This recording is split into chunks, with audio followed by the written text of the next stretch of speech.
So thanks everyone for coming, guys, and to have a bit of a dive into why we think Scots should discover or perhaps rediscover oily fish to build a good food nation.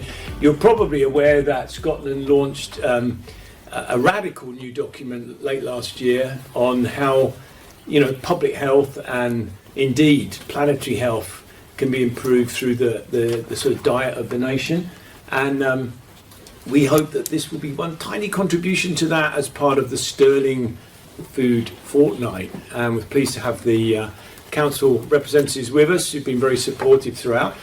The genesis of this actually goes way back, at least 3 years, when we had an event here in the university that we called Seafood Matters, really. And it's a bit of an eclectic meeting. Kat came along and she told us a lot about what she did, and we had some very interesting speakers. It was a science and society type of meeting where we tried to connect over these ideas that actually making sure that seafood is included in dietary discussions and choices is really important, and often it seems to fall off the menu, as it were, and fall off those policy discussions.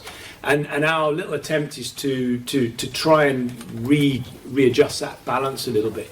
And please say we've got been able to bring this event together at relatively short notice. That includes, I think, some really interesting perspectives on how we should think about this, and indeed how we can perhaps advance and understand why it should be a larger part of the discussions we're having around diet.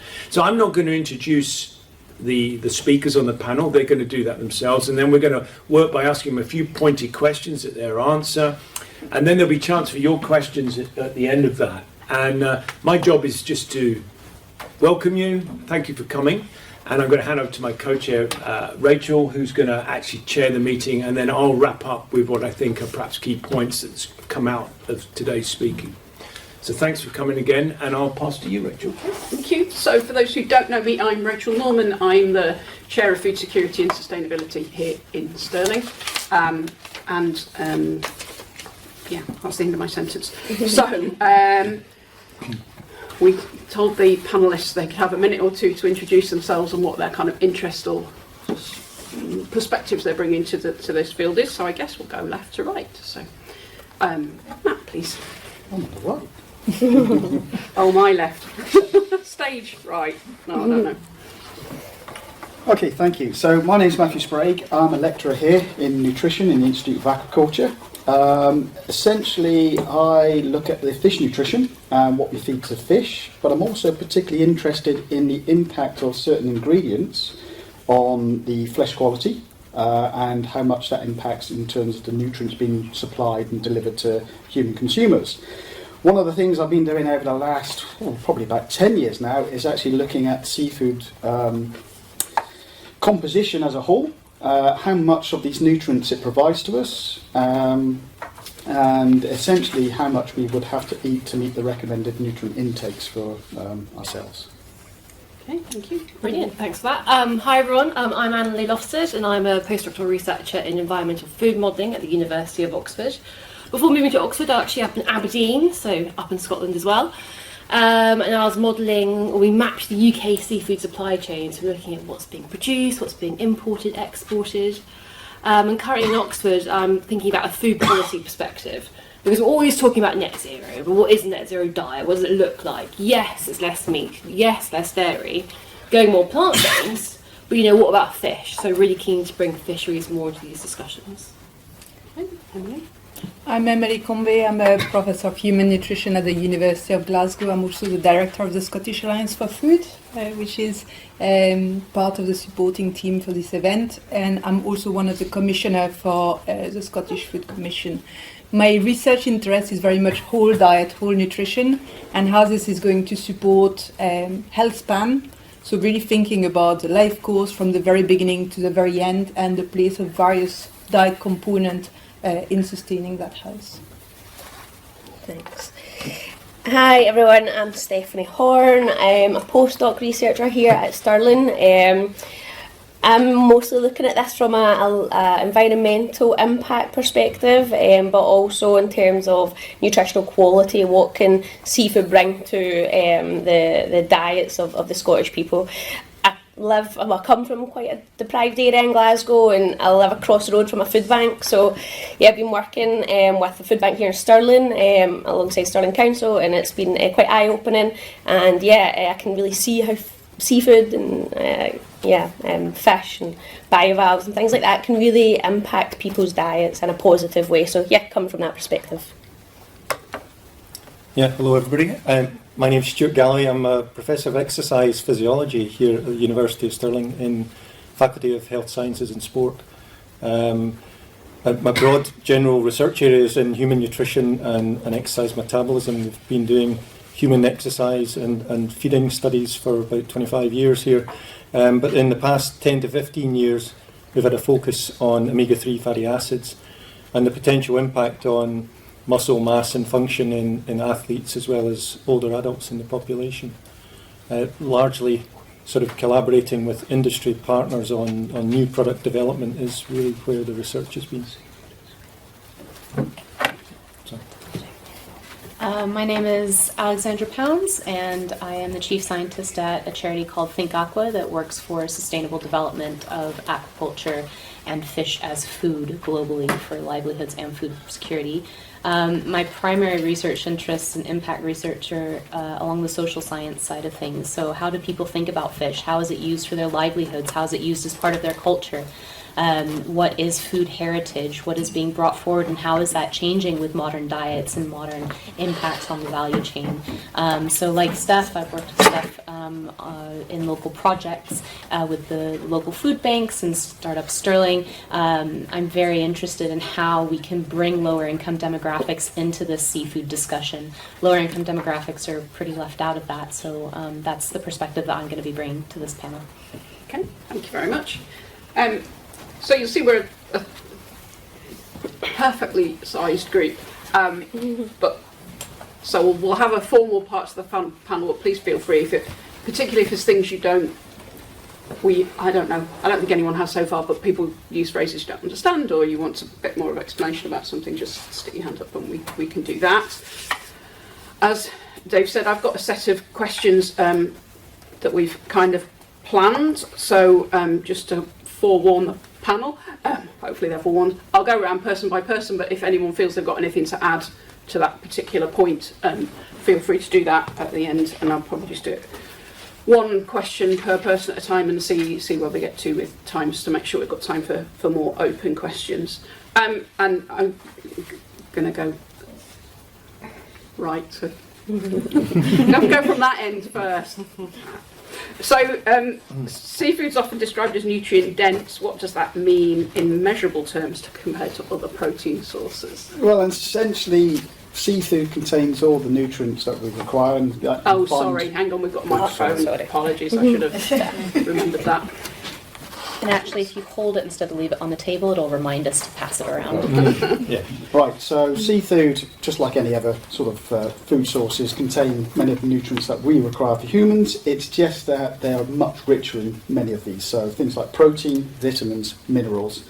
But the most unique thing about seafood is that it contains these long-chain omega-3 fatty acids. So plant-based sources contain omega-3 fatty acids, but these are shorter chain, 18 carbons in length. Essentially, these are what we consider essential for human health. We need them in the diet. For optimal health, we need, or perceive to need, the EPA and DHA. These are the long-chain seafood omega-3 fatty acids.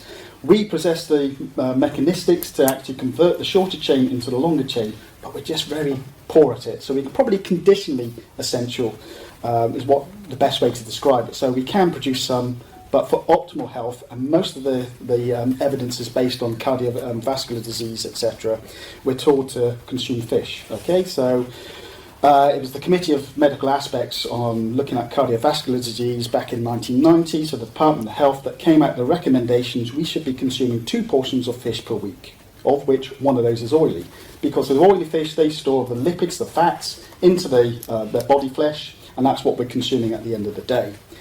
Now, in about 10 years later, it actually came out and stated that we should be consuming, still on the 2 portions, but this should be delivering 0.45 grams of EPA and DHA, these long-chain omega-3 fatty acids considered beneficial to human health. And this is kind of what I've been looking at over the years and looking to, can seafood do this? And not really. Only if you eat mackerel. If you eat 2 portions of mackerel, would you be able to get, 1 portion of mackerel would suffice what the UK recommendation is. Any others? No, you would have to at least eat more than 2 portions. Okay, so this is the issue. However, there are differences in terms of recommendations for EPA and DHA. There's no harmonisation on this. So the European Food Safety Authority recommend 1/4 gram per day. So as seafood is really the primary source for getting these beneficial fatty acids, I prefer to work on a weekly basis because we're told to eat fish twice per week. So it's 1.75 grams in my head. So yes, it's very difficult, is all I can say on that. I've just actually published a paper looking at this. Mackerel, as I say, yes, but there's conditions when we look at mackerel, given that, if you saw in the news last week, that Waitrose has decided not to sell mackerel based on Marine Conservation Society, who downgraded it from green to amber, citing sustainability and certain fishing practices. Doesn't mean all mackerel fisheries are sort of perceived as being bad. Sort of the Cornish mackerel fishery, for example, that is still highlighted as being green. So we've got that sustainability issue. Now, even though mackerel contains more than salmon, okay, and it can vary on salmon, because salmon, it's depending on farm salmon, it depends what you feed them. And the formulations can vary completely, that you get a big spread between ones that contain high amount of omega-3 and ones that contain low amounts. So there's this big disparity there when we're looking at this. However, mackerel is probably about 400 grams. Fillets off of that, you're probably getting 280 grams. Coincidentally, it would be 2 140 gram portions. 140 gram is what's recommended as a portion within the UK. So those contain 3.5 grams in each fillet, so that's 7 grams, which equates to probably about 9 grams in that entire fish. Salmon, a salmon is about 5 kilos, let's say. If you fillet that, you're probably getting, let's say, 3.5 kilos. That's enough to provide 25 portions, so 25 people can eat that. Even if that's 1 gram in each of those portions, that's 25 grams in that fish. Okay, so we're probably 30 grams when you take the whole fish into consideration. You can probably go higher and say a tuna, 60 kilo tuna, but I'm not even going to work that one out because it's difficult. And then we don't eat across the fillet on the tuna, we're eating specific sections. Tuna is often perceived as being a fatty fish. However, in the UK, actually, we're getting like the loin, and the loin is probably only about 1% fat. So it's about the same fat level as what you would get eating cod. So you get differences on the EPA and DHA levels there. And I see I'm going on too much here at the moment, so I'm going to pass over to someone else. Thank you very much. I love a bit of maths, but even Just for you, Rachel, just for you. bigger portions is what I'm hearing. Kind of solved it all for you. There you go. Right. So, sorry, Anneli. Anneli, yes. Anneli. I was going to try. I had a complete Anneli crisis there. So, when you model dietary patterns for Scotland, what happens nutritionally when seafood intake increases in line with recommendations? Oh yes, this was a super interesting study we did. So we actually created a unique database mapping seafood production, being capture and aquaculture, trade, so imports, exports, purchase data, so within home, so when you go to the supermarket, what fish are you buying? You're going for your crab or your scallops, for example. And then also out of home data, so when you go to a restaurant, or even when you go to your fish and chips, you're going for your cod and haddock, but then also consumption data. And we mapped, or we linked the dietary flows, so to speak, for about 73 fish species over an 11-year period, so from 2009 to 2020. And essentially we took this one step further. So we had tonnage, but we also were very aware of the nutrient content in our fish. So therefore we can map the dietary flows or the nutrient flows. We had an idea of, I guess, what nutrients were entering the UK via fish imports and what nutrients were leaving the UK via exports. And of course, the UK is a net importer of fish, meaning that we import more fish than we export. Now, a lot of the fish that we export are oily fish being our mackerel, our herring and our salmon. And we actually found that the UK loses a lot of these nutrients, which could be used to, I guess, more beneficial for population health. And the main nutrients we're losing are actually our omega-3s that we heard about earlier, but also our vitamin D and our vitamin B12. Okay, thank you. I forgot to ask if anyone had anything to add to either of those 2 points. Let's go with that. Otherwise, we will move on to Emily. Could I ask a question? Oh, Is that okay? I'll lean over here to catch the microphone, but I was wondering if anyone on the panel, like with the DHA and the EPA discussion, what is the role for vegans? What is the role of algae oil? Is that another food source that might be sufficient to meet those requirements? And would we be able to produce the quantities we'd need to produce those requirements? I don't know. Matthews, probably. Right, yeah, that's an interesting question. So obviously for vegetarians, vegans and other people that won't eat seafood, probably because it could be price, maybe the smell, maybe having to cook it, debone it, etc. It's always been an issue to get EPA and DHA, unless you're taking fish oil capsules, but you might still be adverse to fish oil capsules on what I've just previously said. So yes, recently or more recently, we're now getting alternative novel sources coming in. One of these has been algal oil. Difficulties with algae. Algae are actually the primary producers. They produce the EPA and DHA in the environment, in the marine environment, and then everything else in that marine environment actually takes it up. Okay, so many of these marine fish won't produce EPA and DHA themselves. Salmon can produce it. They can produce small amounts just like ourselves, but really, even for them, for optimal health, we need to include higher levels. So when we're feeding them, and that probably comes on to another question, so I'm sorry that I'm answering it already. So when we're feeding them in aquaculture, we need to include these in the diet. Traditionally, where this has come from is from fish oil and fish meal. Okay, so that comes itself from wild captured fisheries. So there's been an issue where we've seen a decline in the EPA and DHA because obviously the industry is growing. The fish oil level is around about just under 1 million metric tonnes annually. Okay, that's how much is actually produced. You're looking at lost where I am now. Too many maths. Too many maths. 1 million metric tonnes. Industry is growing, so we've been replacing this with alternatives. Those alternatives have been terrestrial based, and that's typically sort of canola, rapeseed. As I mentioned before, these do not contain EPA and DHA. They contain omega-3 fatty acids, but it's the shorter chain. They do confer some beneficial effect, but not as much as what's considered with EPA and DHA. So we've been trying to find alternatives. One of these alternatives has been microalgae. So microalgae has actually been used in the infant formula industry. So you see the tinned milk for the babies. That's been used primarily to produce DHA. And again, it's trying to find the right species. To find the right species, they need to have the right fatty acids. So the majority of them tend to have just DHA only. You also have to make sure that they're lipid rich as well, so they produce enough lipid to extract. With that on top, it's now we have this new variation, EPA and DHA, which is from another microalgae, being produced, and that's being used for the human market as well as the aquaculture market.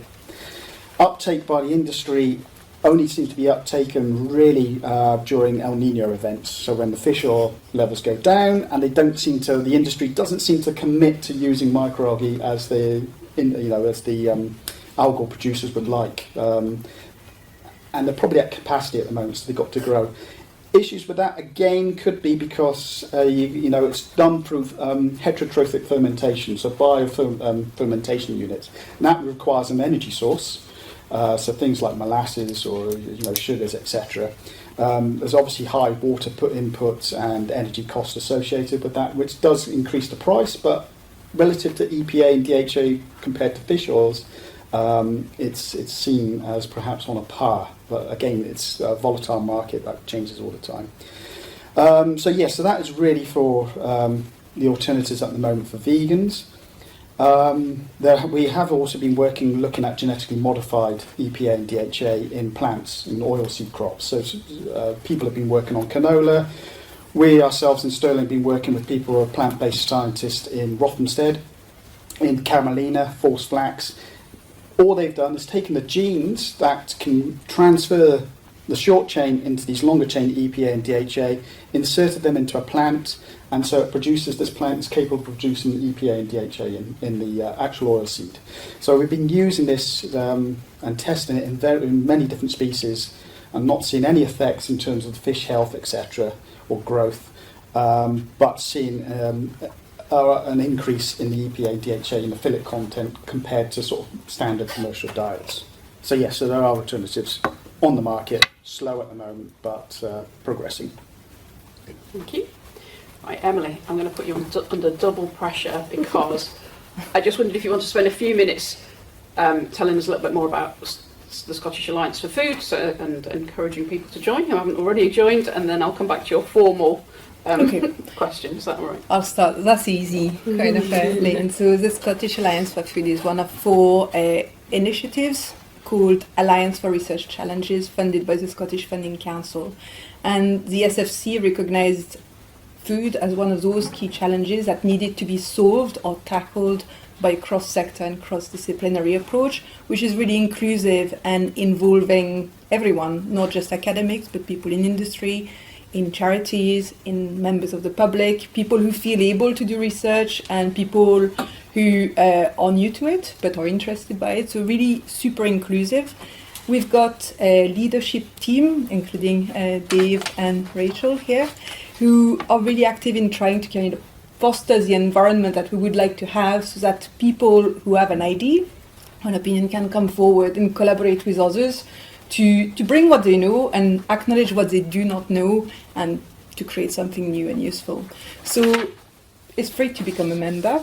Everyone is genuinely welcome. There's a broad range of activities, and the aim is to really have a very diverse conversation where we value all sorts of voices and contribution, not just the kind of academic discourse that we might hear. So that's the Alliance. Very much hope that everyone joins. You do not have to be in Scotland to join. And in fact, I have quite a few members who are beyond Scotland. And I think that's particularly interesting because Scotland is special when it comes to food policy and food thinking, and we want to export that thinking beyond the boundaries, beyond the borders. So we're quite keen to have a very diverse kind of membership. Thank you. I don't know if we've got a slide, but if top left of that slide, Scottish Alliance for Food, if you Google that, that's the web page, and you can just sign up on there. Okay, your official question is, so obviously you have multiple hats. So from a Good Food Nation point of view, could you tell us a little bit about the outcomes of the Good Food Nation and how oily fish are included in that? So there are 6 main outcomes. I've got them here on the slide because they're quite wordy, but they're really interesting because they're phrased in a very unsiloed way. It's not just health, it's not just sustainability, everything is interlinked. So the first one is the food environment in Scotland enables people to eat well. The second one is Scotland's food system is sustainable and contributes to a flourishing natural environment on our land and waters. The third one is Scotland's food environment and wider food system enables and promotes a physically and mentally healthy population. So really seeing that lovely connection. The fourth one focuses on the food and drink sector, which should be prosperous, diverse, innovative, really thinking about the workforce there as well. And the fifth one is about people and communities being empowered to participate and shape the food system with a big emphasis on a thriving food culture. And the last one is about the leadership and decision making that Scotland can take in shaping global food system and recognizing that we're not just an isolated little kind of system, but we're part of something much broader. And seafood is mentioned throughout the Act, but I think what's really important and interesting is this recognition that there is a link between sustainability and health throughout, and that those are not separate kind of notions that should be tackled separately. But culture is also there, and it's linked to the other two as much as just sustainability and health. So I think there's a big opportunity, for example, for thriving food culture, really recognizing the place that fish may play in food culture and how then that can drive demand, which can drive innovation, different products, reformulation, and so on. So I think it really blowing up like opportunities for creativity and really thinking, well, how can we tackle that, not just from a health perspective, sustainability or culture, but really bringing everything together. I'm shaking the mic, that's going to be Okay, thank you very much. Steph, Thank you. we'll pass the parcel, but less good. So not that it's not good. When we look at Scotland's climate targets alongside public health goals, where does seafood sit compared with terrestrial animal proteins? Are we underestimating its potential contribution? Yes is the short answer, probably, yes. We do underestimate seafood quite a lot. Often you'll find that seafood is kind of on the outside, or at least the outskirts of the conversation, whether it's in policy or research. Seafood production, seafood consumption is sometimes kind of not thought about, not considered, and so yeah, I think it's definitely underestimated and it could be emphasised a little bit better. In terms of Scottish Government policy, their net zero target for 2045 emphasises a reduction in terrestrial meat consumption, but it doesn't equally emphasise an increase in seafood consumption. So there is that disparity there that could be addressed quite easily with including seafood into the discussion, and really emphasising how low carbon production of seafood can help us achieve our net zero targets in Scotland for sure. Thank you. So, sure, I could just read the question out, but you're interested in the impact of kind of omega-3 in particular subgroups of the population, is that a fair thing to say? So the question is, what's the role of omega-3 in health, particularly muscle in athletes and ageing people? Yeah, well, I think I'm coming back to what Matthew initially said, which was around omega-3 being sort of listed, particularly EPA and DHA being listed as important in our diet, largely for the cardiovascular health benefits. But in about 2010, there were two key papers published that showed that actually omega-3 had the potential to benefit skeletal muscle mass and function, and that came from an animal study where there was greater protein accretion, greater conversion of feed into protein, as well as a couple of human studies where they showed that if they increased omega-3 intake alongside giving them high amino acid and high insulin, they could actually increase the muscle's ability to generate new protein, so you could increase your muscle mass. And they did that in young and older adult populations. And these were clinical studies based on infusing things at high levels, so it wasn't really applicable to human diets at that stage, but it sparked our interest in the topic, and we started to look at supplementing athlete diets with fish oils to see what impact that could have on muscle function and muscle growth.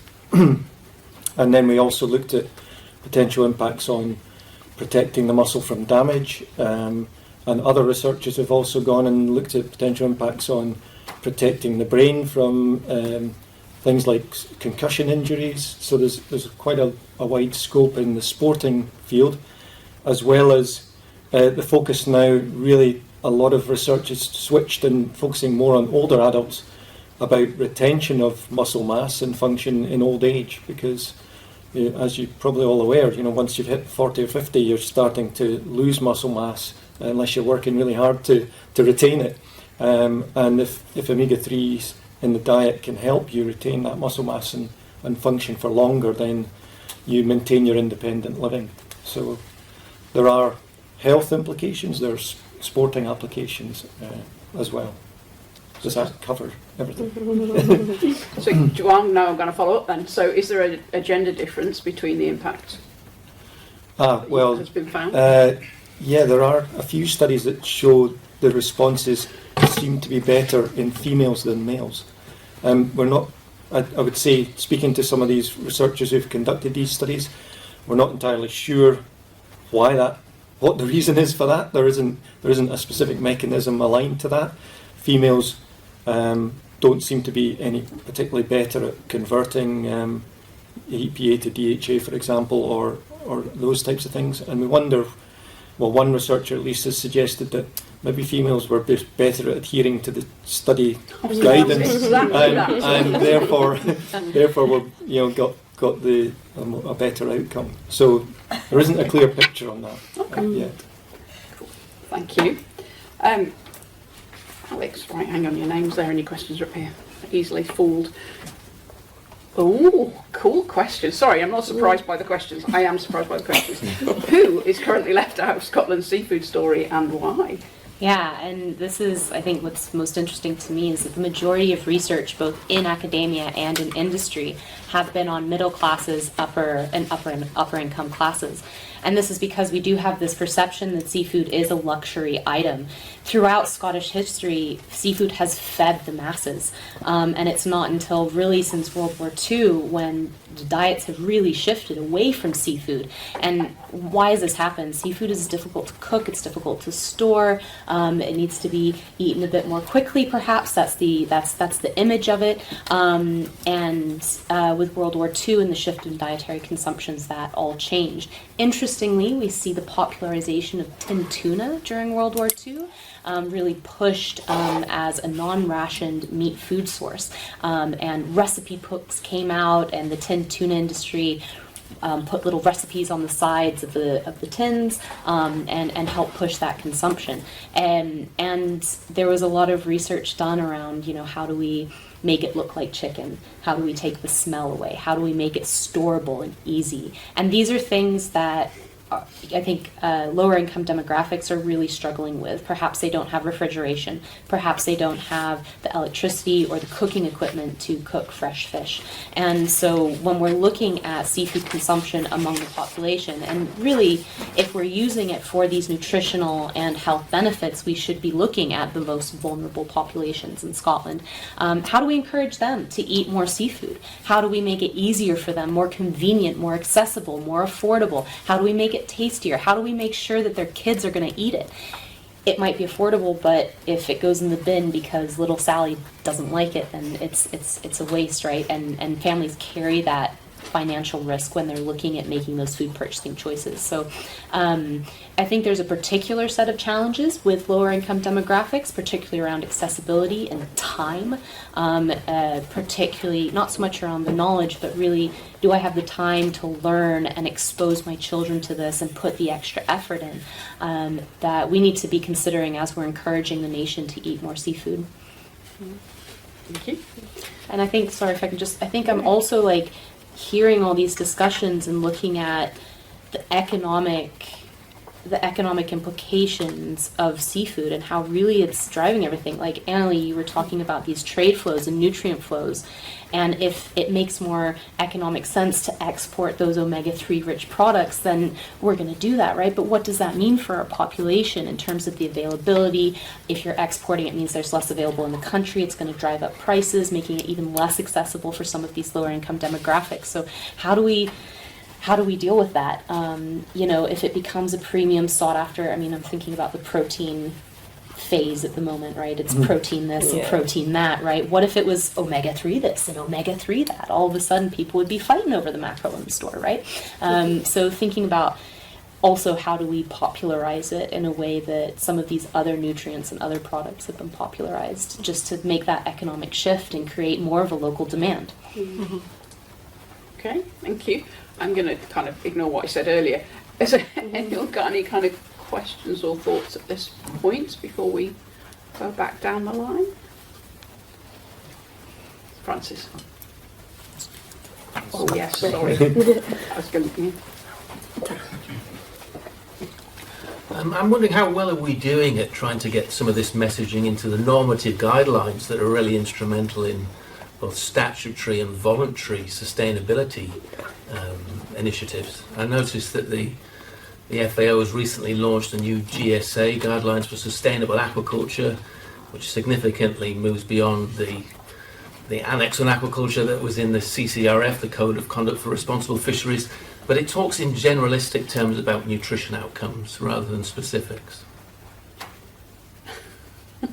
Any volunteers to answer that question? It's about hybrid governance, really. How do we do the voluntary and the statutory? So if your question is how well are we doing into putting it in recommendations, Food systems, yeah. food system recommendation is a little bit different.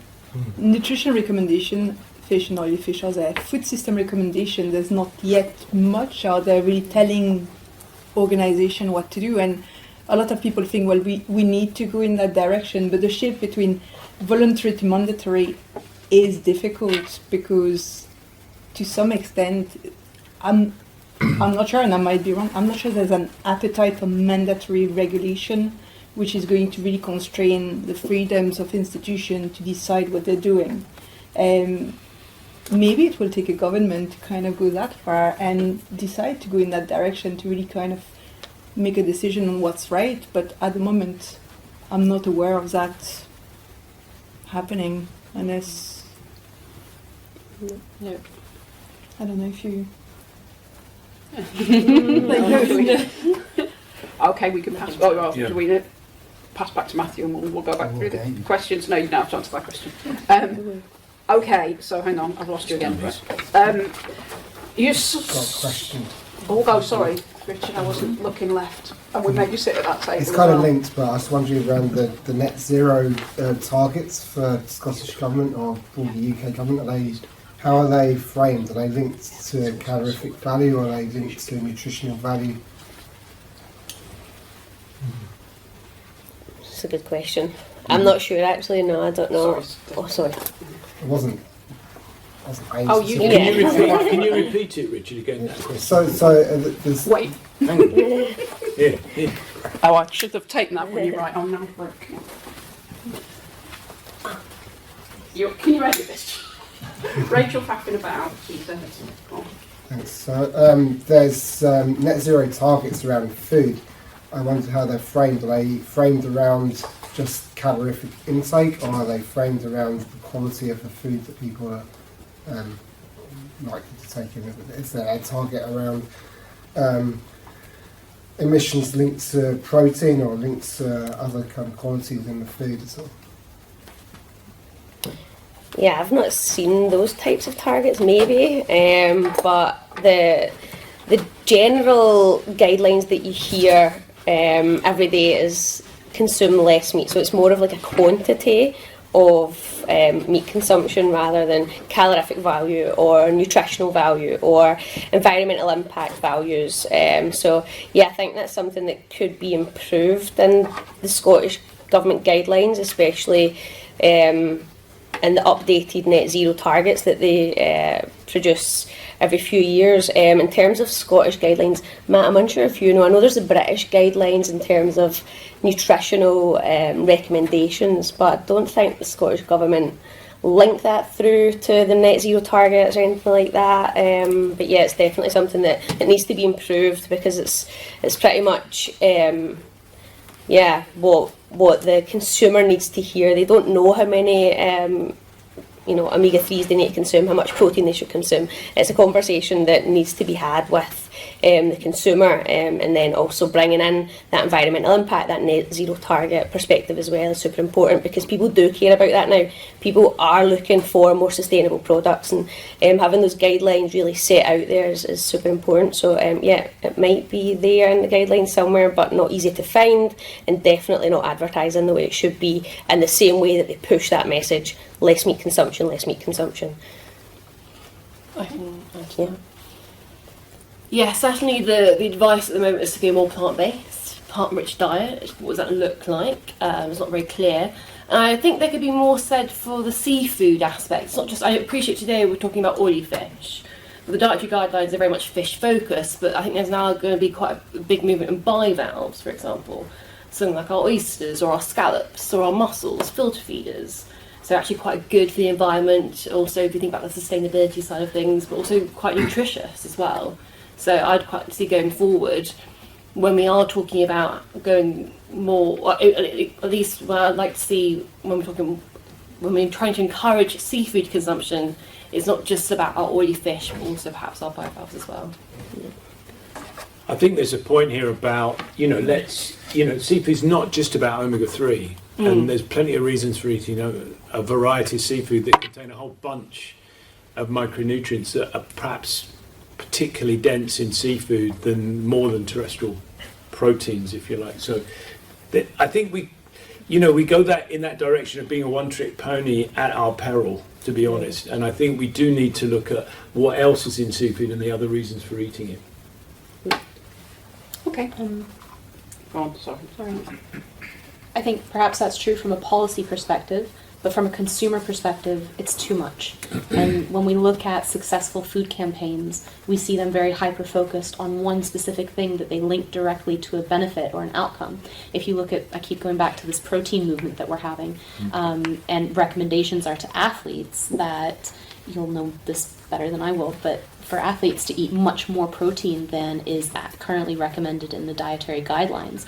And that, if I eat more protein, I can be more like an athlete. And that's a very simple message that people can latch onto, see protein across a yogurt tub, right, and go for that. And I think with seafood, if we're trying to get consumers to choose more seafood, we might need to have a simpler messaging.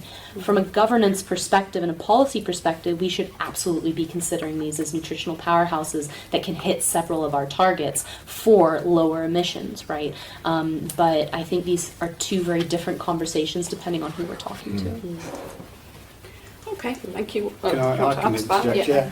So if we go back to the guidelines where it says 2 portions of fish, okay, so it specifically says fish, not seafood. Now, the reason I think it doesn't specify seafood is because of the concern over shellfish toxins, and that's one reason that Food Standards Agency always tended to lean more towards the fish side. The other issue perhaps on shellfish is when we look at a portion, it's not 140 grams. We're probably only eating about 80 grams in total of the actual muscle meat. So we probably have to eat more of that just to get the portion sizes.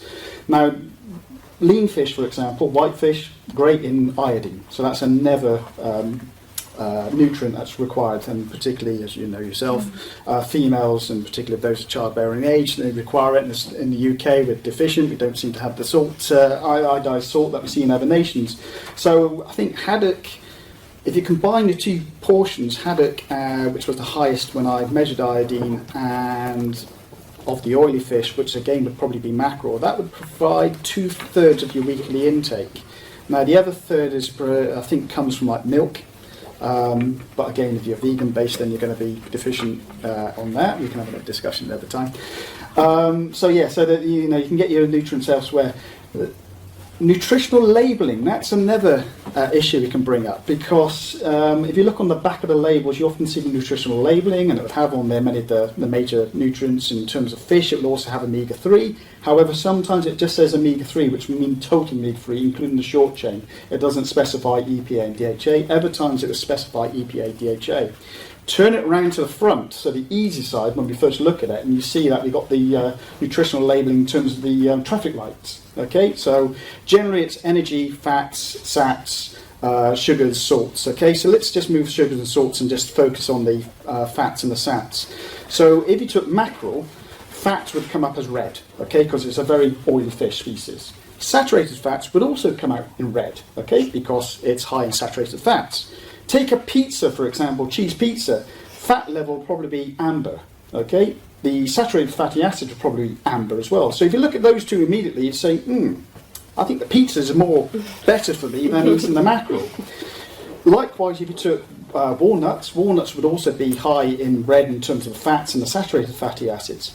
Now on the labelling as well, we can have on there that mackerel is high in omega-3 fatty acids. We can also have the same for high in omega-3 fatty acids on walnuts because of the alpha-linolenic acid, which is the shorter chain omega-3 fatty acids.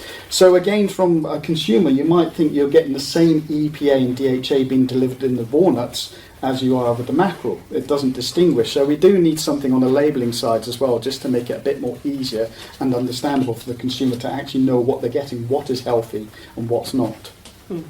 Okay, thank you.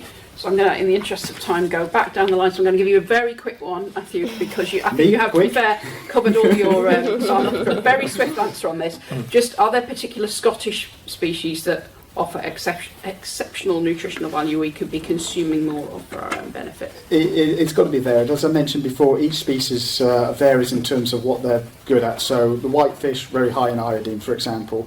I think shellfish can be high in selenium. which is another important nutrient. Obviously, the oily fish we mentioned in terms of the omega-3. So yeah, that's as quick as can be. So keep it varied. But you've got your other concerns, as we mentioned, sustainability as well as nutrition, which we've also touched upon. So it's depending how the consumer looks at it. Okay, thank you. So, so I'm trying to think which question to focus on, Anna, in this one. So, all right, this is about your specific research. So, are the current Scottish dietary guidelines ambitious enough when it comes to seafood, or does your modelling suggest we should be going further? I just want to roll that into, of course, and therefore, what are the biggest barriers to consumption from a policy perspective? I'm just going to make two questions into one. Double whammy, I like it, Rachel. So, as we heard earlier, the Scottish Dietary Guideline is to consume 1 portion of oily fish per week, and for the UK, it's to consume 2 portions of fish per week, one of which should be oily. So, I guess you could say that the Scottish Dietary Guideline for fish consumption and the UK Dietary Guideline for fish consumption are aligned. And the reason why fish has a dietary guideline is because of the omega-3 content. So that's great we have that in the first place. But in comparative terms, the Scottish dietary guideline is not ambitious if we were to look at elsewhere in Europe. I think it's the Netherlands and Bosnia, they have one of the lowest dietary guidelines of just 100 grams of fish per week, whereas other countries such as Norway and Spain and Portugal, for example, you're looking at around about 300 to 400 grams of fish per week. So I guess when we look at Europe, no, they're not ambitious, but fish consumption in Scotland is only around about half the recommendation. So I think that we also need to think about a feasibility and achievability. The Netherlands, for example, actually recently reduced their dietary guideline to 100 grams of fish per week to make it seem more realistic and achievable. So, to answer your question, no, the Scottish Dietary Guideline is not ambitious, but we make it seem more realistic and achievable for the Scottish consumer, so we should keep it as it is. So, what are the barriers policy-wise to reach that? 4 things. Oh, good. Not the usual 3. So I think the first one is that fisheries, health and environmental policy is often siloed. They need to be, I guess, more aligned. We need to have a more coordinated attack. Second of all, we need to have a more targeted dietary recommendations of fish consumption with a focus on more locally caught oily fish. Alex, I think you mentioned it earlier. We need to have more context-specific dietary guidelines for fish consumption. It's those populations that don't necessarily eat fish at the moment would benefit from fish consumption the most. So perhaps bringing in more targeted subsidies, for example, for low-income households. But also, and the final policy perspective on this is, I think we need to have more government support for developing more innovative seafood products. I'm a big advocate for tinned seafood. You know, incredibly convenient. Yeah, we've got a shout out for the audience. Incredibly convenient. They've got a long shelf life. And a lot of the time they come in a sauce now. They might come in a korma sauce, tomato sauce, chilli and limes. Let's say you have your rice or your pasta on the go. You can just go into your cupboard and then you've got a brilliant sauce of oily fish already in a sauce itself. So I think we should have more support there. I think there's only one major fish cannery, and that's There's two. Yeah. Okay. One in Scotland. Fraserburgh. Yeah. So perhaps there could be Sea Sisters in England, who I read today, the first cannery in the UK. What? So homework for me tonight. So perhaps there could be more efforts there in order to, I guess, develop more of these innovative fish products to help nudge consumers to at least eating more fish. Okay, brilliant, thank you. Emily. Ooh. Schools. So, can you tell us a little bit about what's been done to introduce seafood to children in schools? So, at the moment, the guidelines is that schools should offer fish at least once every 3 weeks. So, it's not a super high bar. And alongside that, there is practical tips on how to do that. So it doesn't need to be only for lunch, it can be for the snacks. It needs to come from a variety of products, so maybe different formulation, pâtés, not just fish as fish. There's some suggestion on portion size, how it's presented, and so on. But there was a really interesting survey, so dietary intake of school children, which was published earlier on, and the majority of children never ate any oily fish. So it's about 60% who never eat it, and only 16% actually ate it once a week. So it's a very small proportion, and there's various reasons why this may happen, from opportunity, taste, accessibility, and so on. So there is a number of really interesting pilot projects going on. There's one by Seafood Scotland that's going on at the moment, and the idea is to bring fish to the schools, but not just fish as a product, also skills related to preparing fish, making fish into a variety of dishes, thinking about various aspects of handling fish, storing it, bringing it in the home, and so on, with tools and resources for teachers and people. So that's this kind of initiative which is going to increase exposure. And with exposure, I mean, fish is an acquired taste. We need to learn to like it.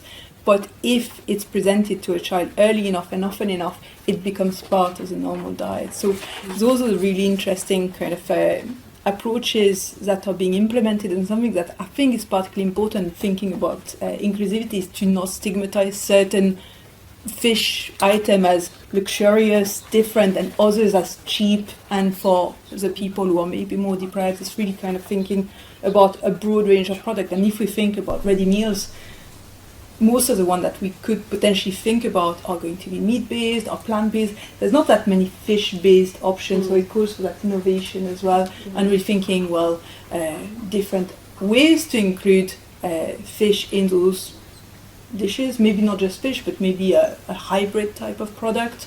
Really thinking about either having fish as fish with all its amazing flavor, but also potentially disguising the taste a bit more, working with fish species which have a less potent flavor to really kind of ramp up the kind of acceptance. I mean, we'll be over at korma sauce earlier on. So related to that, we'll be warning Jenny, we might come to her in a minute and ask about the Seafood Scotland project. But so it sounds like that if you're trying to hit school pupils, is it a cultural problem? You know, you said exposing them early, making it a core, you know, just something they're used to eating. So do you think it's a cultural issue, or is there... Yes, that's the end of my sentence. Do you think it's a cultural issue? Can I please add that I also work with aquaculture at the careers days, and it's from farm to fork, because that's something that has to be included, and is health and well-being as part of curriculum for excellence for everyone in a school. It's very relevant. So to show that the fish feed going in is producing those wonderful protein, omega-3, vitamins and minerals, and would you like to taste it? And so it supports and is also part of what Seafood Scotland does. So showing how you could be a food technologist, adding value, developing it, not just a home economist, but a food scientist that's going to be doing quality, it's going to be everything that's going to give you a first class food to eat in the future. And that's been equally as successful, and I think for everyone it's important that any avenue that we introduce Good Food Nation to what's been delivered for careers, because people just think cooking, but it's sewing and cooking, not a Bachelor of Science and thereafter. So very important. Can I jump in maybe with a project so Steph and I have recently been working on an AFN funded project, and we've recently roped Stuart into the follow-up with it. And what we did is we thought, okay, how do we make seafood a bit more accessible to lower income demographics specifically? And actually we've someone from the Stirling Council who's been part of this work as well. And we went to food banks and community cafes in the Stirlingshire area, and we talked to people there, and we said, what are the barriers? Do you like fish? Do you want to try it? What would help you to eat more of it? And what we found is that price was certainly a barrier, but more so it was, an unfamiliarity with how to cook it and how to consume it and how to prepare it in a way that would be low risk to introduce it to their family as something that potentially novel that they might not like. And so Steph and I modeled, well, Steph did most of the modeling. We took popular convenience foods among lower income demographics. So we looked at fish cakes, we looked at tuna mayo, we looked at, what else did we look at? Fish pies, and the fourth one, Muscle bites and stuff. Muscle bites, yeah. So we took, a handful of products, and we swapped out the fish ingredients for lower emission seafood products. So we talked about swapping 25% of the tuna in a tuna mayo sandwich with mackerel. And not only did that significantly increase the nutritional composition of that convenience food, but it also significantly decreased the carbon footprint of that convenience food. We took that then back to these communities and we said, what do you think? Would you try it? And for the most part, people said yes, they would, And then we followed up and we said, well, would you be more or less inclined to try it if you knew it was good for the world? Oh, yeah, but we wouldn't want to pay for it. Okay, understandable. What if you knew it was more nutritionally valuable? Oh, yeah. So actually I think people really are thinking about what is good for me, what is good to provide my family, and how can I do that in a way that's low risk. So that project that we just finished was a scoping project, and we're trying to find follow-up funding at the moment to actually trial some of these new formulated products and do some taste testing with some of these lower income communities to let them have a taste of it. Mm-hmm. So for schools, so I see a parallel with what's going on in schools. Could you tell us, Steph, what the numbers were? I mean, if you did swap 25% of the tuna in a tuna mayo sandwich or tatty or whatever, what does that actually do? Does it bring you close to the weekly recommendation, or what contribution might it make to, instead of eating a conventional tuna mayo sandwich, to eating one that's, if you like, some substitution going on with a locally caught oily fish? Yeah, so we were looking at substituting tuna with locally caught mackerel. So when we modelled that, it significantly reduced the carbon footprint of that sandwich, but I can't remember the numbers, can't remember how much. The nutritional value also increased substantially, and the consumer acceptance rate was pretty much 100%. So all the numbers were verifiably great, but I can't remember the numbers exactly, unfortunately. But they were significant. There was significant increases in nutritional value of the product and significant decreases in carbon footprint of the sandwich itself. The number that's sticking in my mind, Steph, is 1.4 grams, assuming they have 2 portions a week of tuna mayo. And if you're eating sandwiches, I think that's probably a reasonable assumption to make. And Stuart, 1.4, that's pretty close to recommended intake? Yeah. Yeah? So actually, yes, substituting that 25% with mackerel would get you close to that recommended intake. If you're on the EFSA bottom end of the guideline. Sure. But yeah. When I speak to the seniors that are specifically sports interested in high protein diets, they don't even know there's ready to eat seafood like mackerel or salmon. They don't have to cook it. All they have to do is learn how to open the vacuum seal pack. So canning, yes, but there are so many products. Pickled herring, 3 months before you open it and it's in the fridge. Sits I'm alongside so sorry the you said mackerel. pickled herring there. Yeah, hi. Still upset about pickled herring.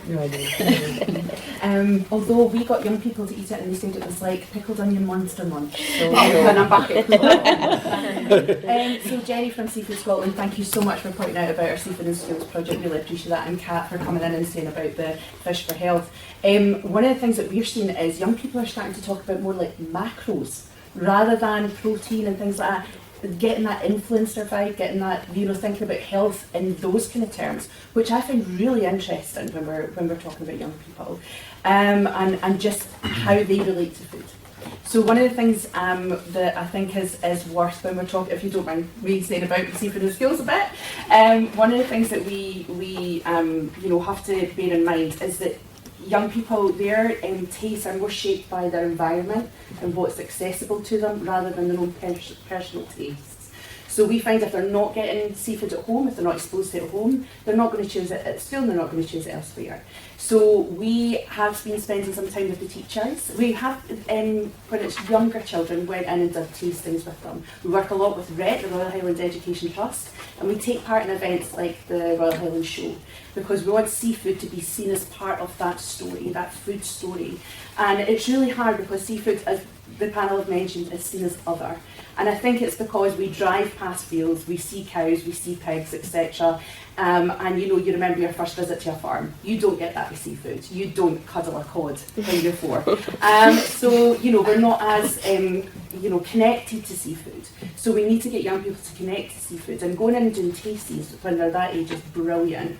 That kind of primary 5, primary 6 we've found. And then when they go into senior phase, then there's a gap because they're not learning how to cook seafood, etc. And a lot of that from our research and our, is with teachers, they don't know how to do it.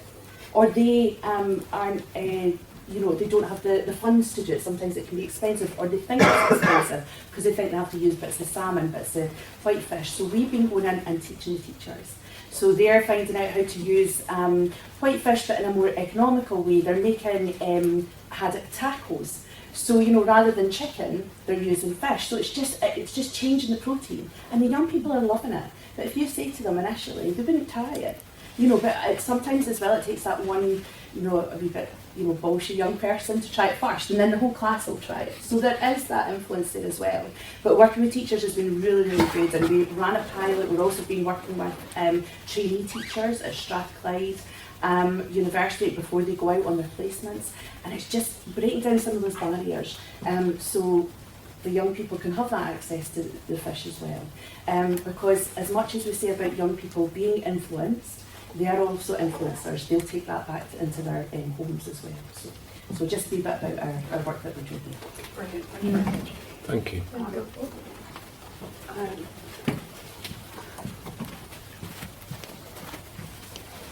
Thanks, Rachel.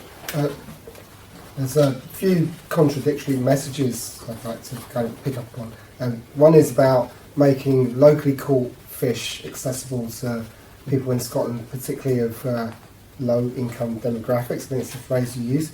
And then at the same time, we've just had mackerel taken off the menu from Waitrose, which might not fit the low demographic. Anyway, it's been taken off the menu. And then I think it was around the time of Brexit, so I'm judging these figures up from a long time ago. I think the figure was that something like 70% of the fish caught in UK waters or landed at UK ports was exported. We have a really low kind of diversity of seafood choice in the UK. So I wonder what is the strategy and joined up thinking around making seafood diverse and accessible for people from all demographics. And so these species, which you see at P1000p a head back in 2016, and I think I know my fish quite well, and there's quite a lot there which I've never seen before. So what's the strategy around making the diversity of fish available and hitting these targets when we're not really using what we've got on our doorstep very well? 65 species landed in Scotland.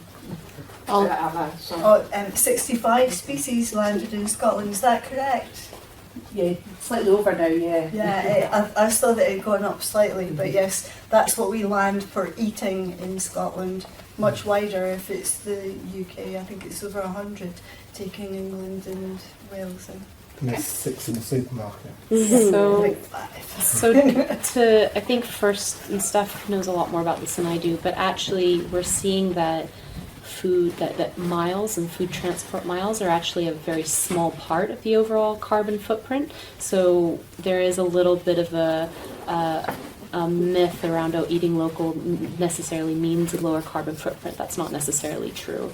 But when we talk about focusing on local seafood, we are thinking about increasing diversity with the 65 plus species that we have being landed, but also there's a point about reconnecting Scots to their culinary history and that culinary heritage that is and has included a rich diversity of seafood throughout the years, and bringing that part in.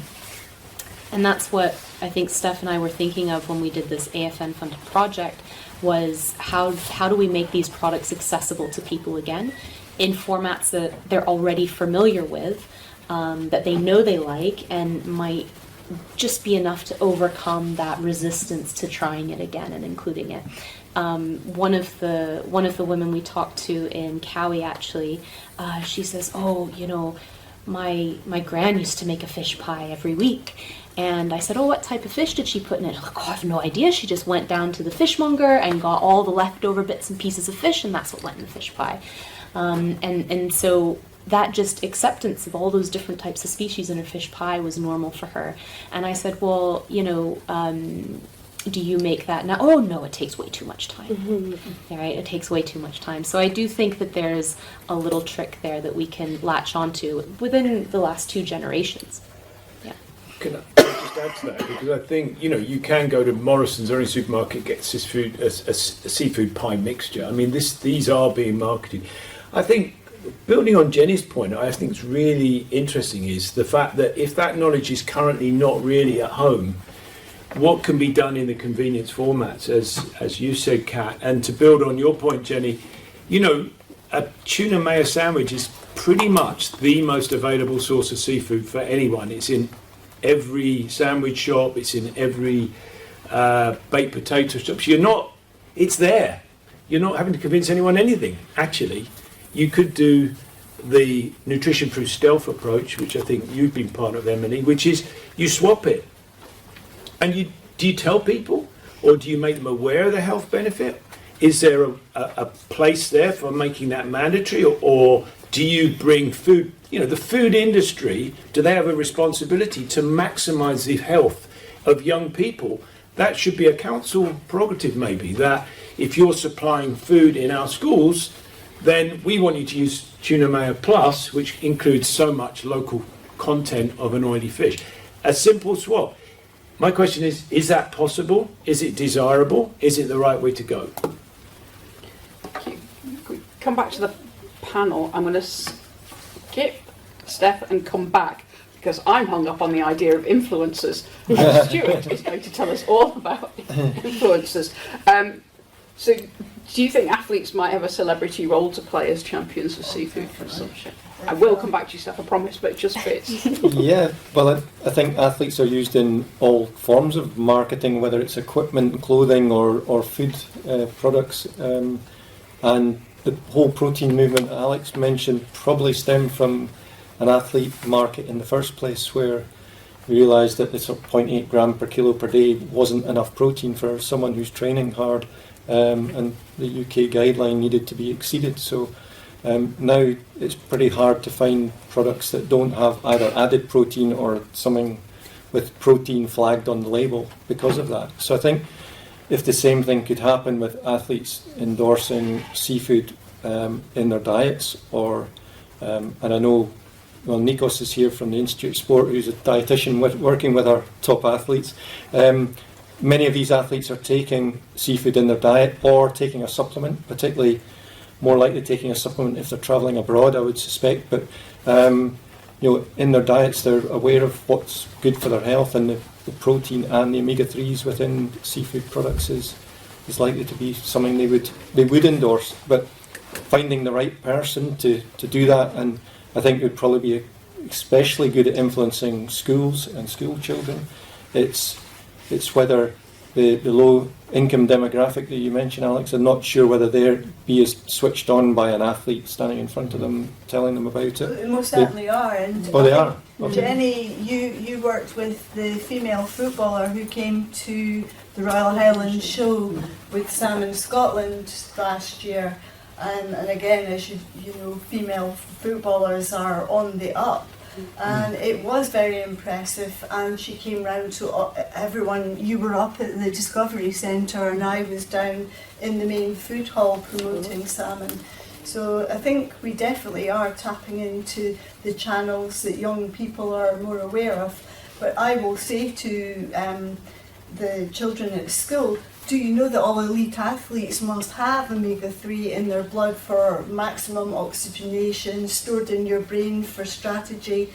Oh, great, bring it on. But last week I had high protein bread, and remember it says protein on the pack, there were bagels. I had high protein yogurt, high protein, and I put the salmon beside it, and I said, which one has the protein? And they look at the packs with all the carbs, not the fish. So, you're right, Jenny, it is about the bubble that these young people are living in, and I think that sports people would be fantastic, but at different demographics and ages. Yeah, and if kids at school are on about macros rather than anything, then maybe it's just saying, well, this is a way of getting your healthy fats rather than saturated fat, well, particularly animal saturated fats. But Nikos, I don't know if you want to say anything from working with athletes and. Well, you made a very good.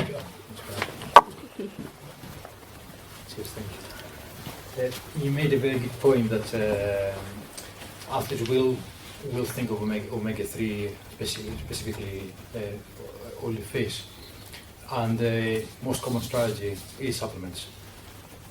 And in fact, over the years I've worked in this country, I would say that's been a big challenge of mine, to come across athletes who enjoy fish, which I found it, a bit of an oxymoron.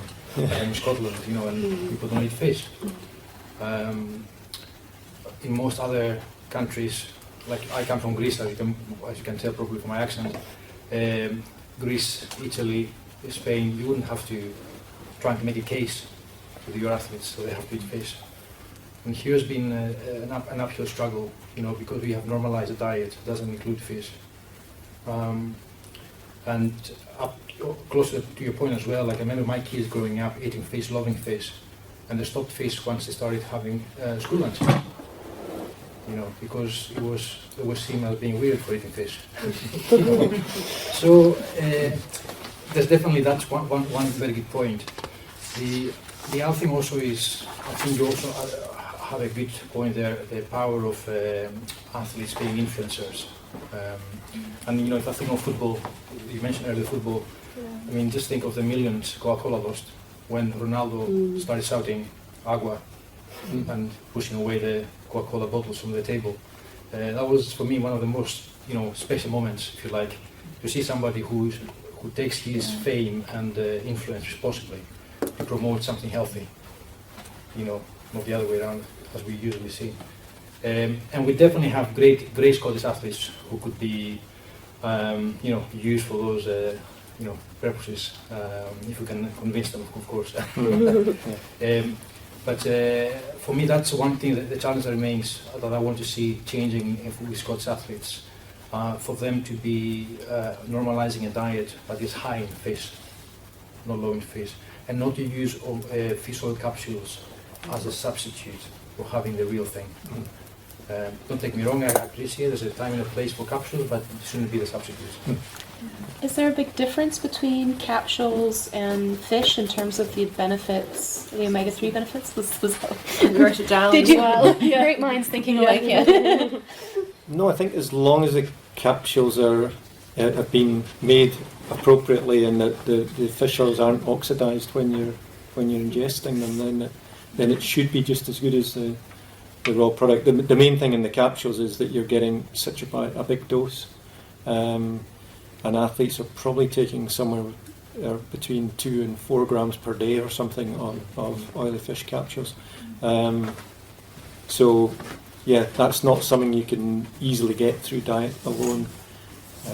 And we've started looking a little bit at that by seeing whether we could supplement people with a high dose initially to get the omega-3 fatty acids into their muscle.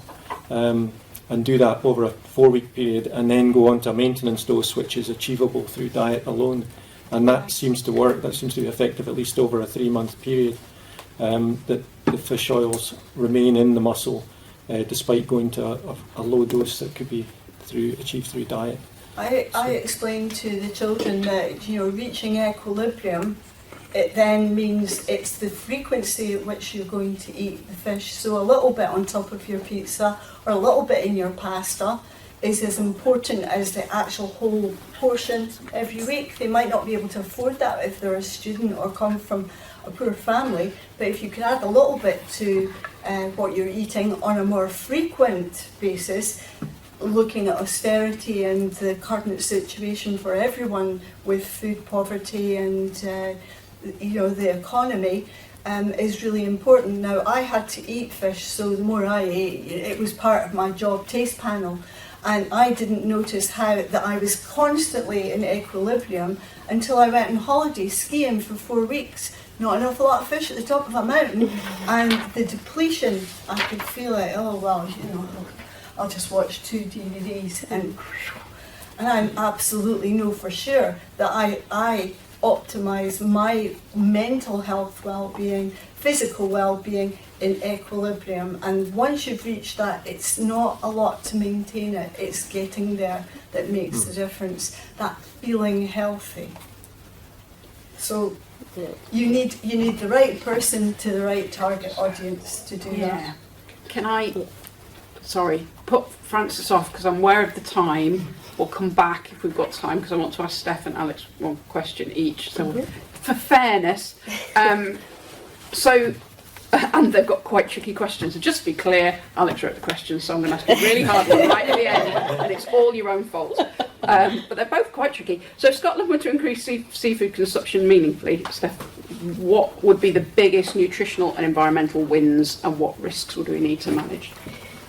I think we've heard today some easy wins that we can get using influencers, education, outreach, increasing our consumption of local species that are just not found anywhere in the shops or at fishmongers. But I think we just need to tie these strategies together and actually come up with a proper policy. It's quite an easy win. It just needs a little bit of hard work, and we have the resources, we have the metrics to be able to assess the environmental sustainability, the carbon footprint of the seafood that we eat. We have the information on the nutritional content of the seafood that we eat, so why can't we just put that into a more aligned policy, so more aligned strategies around education, around influencers, around food technology, development of new, novel convenience products aimed at the different demographics across Scotland. I think there's quite a few easy wins. We just need to come together, policymakers, researchers, communities together, sit around the table and come up with the proper strategies together. Okay.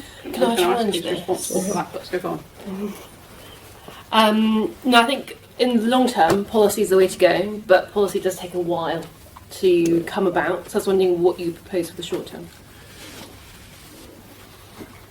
Thanks. Short term, I'm going to put it on to the food producers themselves, the people that produce the food, the people that produce the products that we buy, the value-added products. I think that the onus should be on them to stop, exporting so much and keeping our nutritious foods at home, but also developing new and novel products that are not ultra processed but are value added, and that are more accessible, more acceptable to the consumer, that, as Alex mentioned, they're not really familiar with, but like you mentioned, put it into a sauce. They're familiar with korma sauces, with pasta sauces. If you add mackerel to your pasta sauce instead of chicken, it's familiar, it's accessible, it's affordable as well, most importantly. So I think retailers, food developers, food producers is maybe a more short-term, easier way to hit these targets, these goals that we want to meet. So And unfortunately, we did have another panelist lined up today who's ill and couldn't join us, but Gareth Davies works Forth Valley College, and he trains a lot of chefs. And sometimes they will work with Startup Stirling to run cooking classes with some of the food bank participants. Actually, the food banks do get quite a lot of tinned fish coming in as donations, and people who wouldn't normally choose to take home tinned fish, once they attend these cooking classes where they learn to make tuna mixed with pasta and peas, for example, with a bit of mayo or whatever, will come back and choose the fish on the next time. So I think actually, like, the work that Seafood Scotland is doing and some of these, cooking classes in school is absolutely a short-term way to get more fish into people's mouths. Okay, so I think you've kind of answered the question, but I'm going to give you a chance to round out the... So what would an inclusive seafood strategy look like in practice in schools, community settings and low-income households? Yeah, again, I'm with Steph that I think retailers, because retailers are now providing a one-stop shop for all of our food needs, we're no longer going to the vegetable producer and then the fishmonger and then the butcher. We're going to Sainsbury's, we're going to Tesco, we're going to Lidl. And it really is the retailers who are exposing us to different food options. And so part of the work that we're trying to do in this follow-up is to work with retailers to try some of these new formulations and create more opportunities for shoppers to try these new products. They're not really new products, they're just ingredients that we've forgotten about in our modern food system in Scotland. And I think that's probably the first step on that. I love the work that's being done in schools, I'm also excited about that. And the more we can give people low risk and easy opportunities to try, the more people will come back to get a bit more.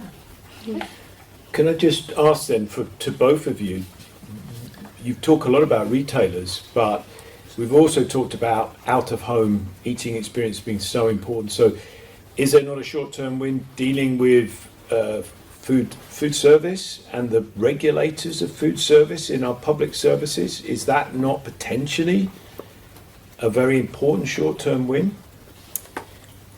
Yeah, I think you're definitely right, Dave. I think the consumption of seafood outside the house increased actually, and that was down to pubs. So fish consumed in pubs was actually one of the places that people began to eat more food over the recent times from 1990 to 2023, and that's the Scottish Government finding. So yeah, I think maybe it's like your fish and chips and things like that. More people will eat outside the house and they will choose your fish and chips, but again, it's mostly based around the products that Richard mentioned, these kind of big five, the main seafood products, cod and haddock, that most people are used to eating, most people eat commonly. So yeah, maybe diversifying the fish that's used in the food service industry would help us, meet the nutritional targets that we're looking for, meet our net zero targets if we're choosing these more sustainable, high nutritional value products. Alex and I were thinking about using dogfish, for example, in one of our novel products that we want to develop. But yeah, these products are unfamiliar to people, so yeah, it's just thinking about ways that we can do that in food service. So dogfish used to be very common. It used to be common. Rock salmon. Yeah, I tried so to. If you change the name, it might help. To rock salmon, I tried to get some to do the Clyde Fisheries event in Glasgow at the Barras, which was really well attended because it cost nothing to come in. We were giving out, there was a trailer, Seafood Scotland, Salmon Scotland, all the big organisations within the seafood industry sponsored and sent product along, and it was really interesting. But we couldn't get it because they sold the fish, they got a better price for it at the market in Peterhead, and it didn't get all the way down to Glasgow. So just how ironic is that? But I think pubs, Brewdog, who sadly have been sold this week, were doing popcorn, mussel popcorn, and so that was a really sort of, interactive food to go with a pint of beer. Yeah. So I think that they're trying to bring products that are new and novel And I try and put it in terms, we talk about fish fingers, you know, fish don't have fingers. And I say, I've got this great new product called cheesy fish toes. Who would eat it? And you go, they don't have toes. I go, they don't have fingers either. It just shows you psychologically how we're influenced. So lots of things that could be done. Totally. The marketing and the economics of it are so important. And so thinking of fish fingers, I'm going to challenge you a bit, Dave, that actually most fish isn't consumed outside of the home. The most fish that's consumed in the UK is in the form of a fish finger. So if we wanted to make a massive change immediately, we would reformulate the fish finger. And there's a lot of people who are already trying to do that. For example, Young Seafood is trying to use different types of white fish in their fish fingers, and coming up against quite a lot of barriers. People actually look for omega-3 rich fish fingers. They look for cod, haddock. Those are familiar names. And Young's keeps trying to push a pangasius fish finger, which is a freshwater fish. And they're finding that they can't quite get the price high enough. As soon as they go over a certain price, people would actually prefer to get chicken. So there is, there is a little bit of knowledge among the consumers and a little bit of preference for those well-known big five that I think we haven't really talked enough about how to challenge the preference for that, beyond just introducing some of these other options. There is a fascinating thing called the fish scale, and what they've done is they've got a lexicon of seafood, and you've got your big five, and then alongside it you've got all the other species that have the same texture, the same flavour, and that's what needs to be more readily acknowledged. Absolutely. And it was on the back of a sea fish thing that I gave to you, and it's what we do in the school. We describe the sensory development, and I lobbied for a long time that sensory analysis is an innate skill. Why are we not taught about it at toddler group? Look, touch, smell, taste. If you like the smell, you'll like the taste. We don't all like everything for whatever reason, but it is pre-5. It's set for the future. So I think this, a lot of the power and the knowledge is actually in the food processing sector. I think you found that in your AFM. They've tried lots of things, and they haven't been commercially successful for whatever reason. So how can we access that information? We don't want to make the same mistakes again. Equally, Seafish have been running promotional events for decades and have now stopped. Why did they not work? And Sainsbury's had, choose another fish apart from the big five, and that didn't work. So what have we collectively learned from those experiences, and how can we actually do better? Because I don't think there's one thing here. I think it's a bunch of things you have to do. Well, I think you no longer have wet fish counters with experts on it, and you don't have fishmongers that are fishmongers of the status. It used to be a lot of fishmonger shops are just hubs where it comes down through the chain. They're not actually filleting. So the primary and secondary processing is done at a much larger facility, and then it's passed down through the chain. So that direct contact, so when Seafish came away from consumer seafood shows and home economists that went into schools, they then expected the fishmonger to do it. He wants to sell the fish. He's not got time to talk about the health benefits and which one to have. As long as he's selling what he's got to sell, that's not his job. So I think you're right. Over the past 5 decades, I've watched the reinventing the wheel, the new tread on it. There is nothing new, but at the same time, if we don't harness the young people, I added to the Good Food Show, the Good Food Nation policy at the white paper stage, that it's maternal nutrition, because if you've not got it in breastfeeding and thereafter, then that's the first chance to have an intervention that's going to be worthy and make a huge impact. Yeah, but how much of this is rooted to food culture? You know, and Correct. And how much support is there for maternal? So if I do a parent and toddler group and I only do areas of social deprivation in Glasgow, I've got both parents quite often because not both are working. I've got the small child and I will have people who are pregnant, and that gives an intervention, and that's with the NHS that I work, and it's health promotion. So it really is quite positive. You do role play, you do nursery rhymes, and then you do a pirate and mermaid's picnic, and they're eating mackerel pate, canned fish, everything that's, you know, affordable. Toast, in fact they call it tangy toast. You don't even mention the word fish. And it really is very important, and that will be offset on the cost that it would cost the NHS in the future should they have heart disease, non-communicable diseases that we know that can be prevented by a healthy diet, and omega-3 and fish have got all the solutions.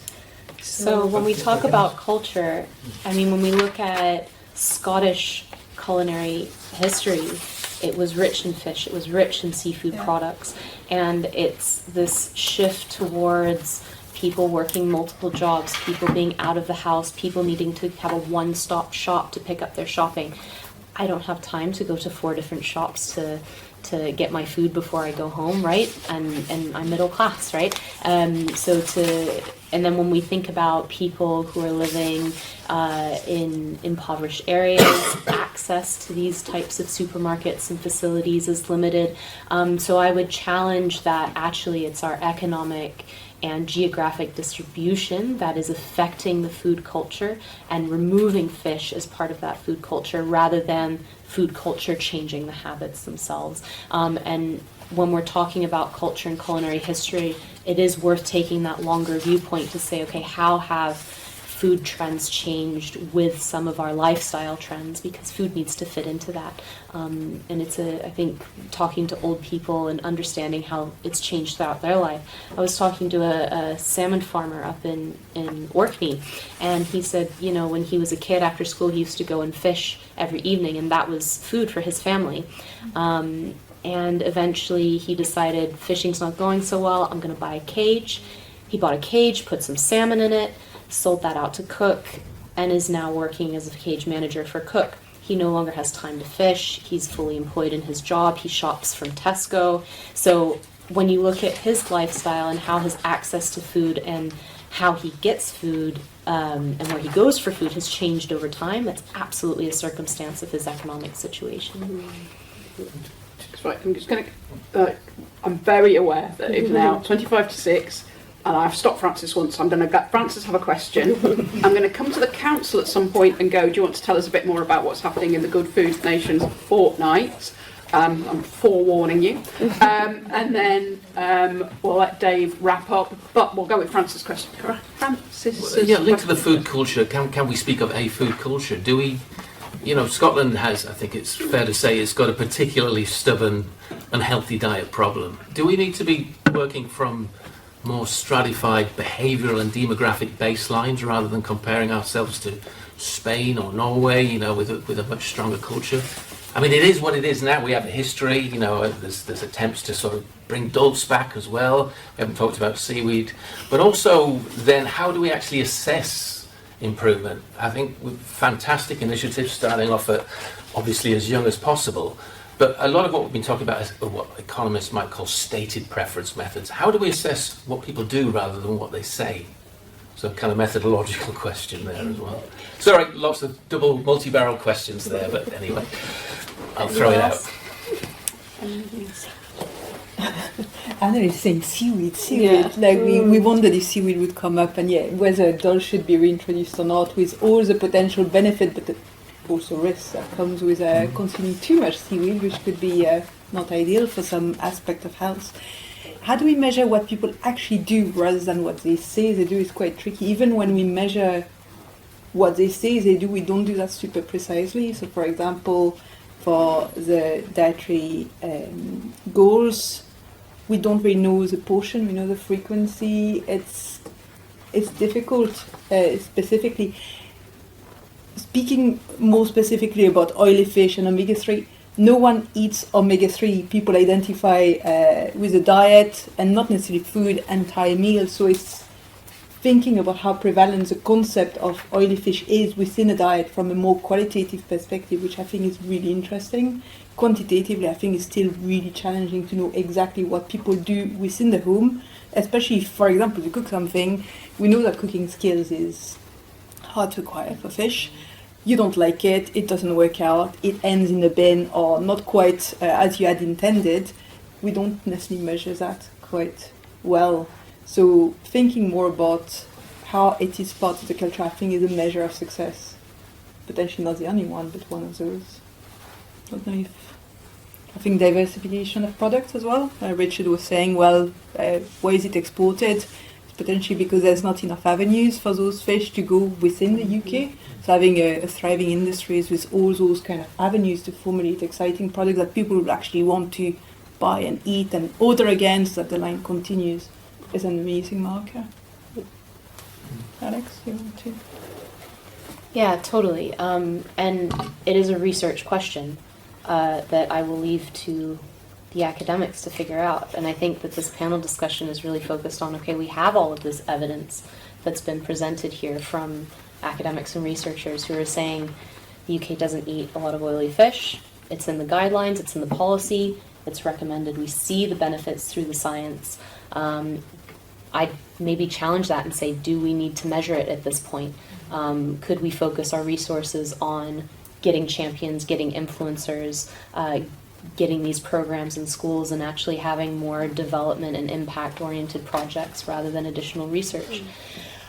That research is always needed, right? Rather than research, but I do think, from what I've heard in the panel, that there's a lot of evidence already to say that this is a good thing that we should be working towards. Okay, I think we should leave it Just there. a quick one. Go on then. Very quick. Because you haven't spoken yet, I'll let you. I'm very kind, though, I'm sorry. So it's just quick because it is related. I just wanted to know, do any of you have any idea of research that's being done on marketing campaigns themselves? Because Dave, you mentioned a lot's probably been tried and tested. And I think, you know, some of them, like we mentioned earlier, the high in protein campaign is very successful and everyone recognises that. And I think it's fair to say we live in an age of information overload as well. So it's those very simple, brief marketing messages that get across to people. So I'm just wondering if you know of any research that's being done on that. And back to the cultural piece, like which kinds of campaigns actually resonate with people's cultural preferences and what kind of makes sense to them in their lives as well. If you're aware of what's being done across, you know, if it's over decades or if it's more of a recent development. I think Francis also touched on. You know, what there's multiple cultures within the UK itself. We have, for example, a very large Bangladeshi population who eat a lot of fish as part of their diet. So in terms of comparing across countries, we don't even necessarily need to. We have a rich diversity in the UK, perhaps a little bit less so in Scotland, but it's still there, and we can learn from that. There are marketing campaigns like Switch the Fish, Sainsbury's Switch the Fish. They're quite short-lived, and that culture change, I think, really happens at that school level. So I think it's persistence over time. But I'm not an expert in marketing. I think we need experts in marketing to get on board with our projects. Yeah. Yeah, I fully agree. I don't know anything about marketing, but I don't know if any of you have noticed, like, if you go into the supermarkets nowadays, you'll see Maui on the actual salmon packaging. So Maui are marketing that it's their salmon, right?